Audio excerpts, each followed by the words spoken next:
Blessed morning everyone! Nandito ulit ako. Alam ko na walang interesadong makinig, pero siguro merong isa diyan na gustong sumabay mag-meditate ng salita ng Panginoon.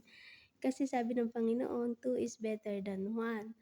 So, nakaka-encourage din kasi mag-meditate ng salita ng Panginoon 'pag dalawa kayo or ilan, 'di ba? Pero nakakaano din na minsan maganda rin yung mag-isa ka lang para naka-focus ka talaga. Pero sabi din ng Panginoon, fellowship is maganda para sa atin. Nakasulat din kasi yun. So, maganda talaga mag-meditate ng salita ng Panginoon dahil nandito na lahat ang guidance para sa ating buhay.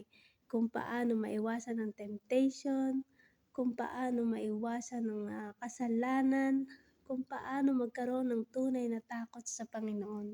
So, nandito pa rin ako sa Leviticus, no, kasi hindi pa ako nakakapagpagawa ng salamin. Nahihirapan kasi akong magbasa. So, ano ba yun?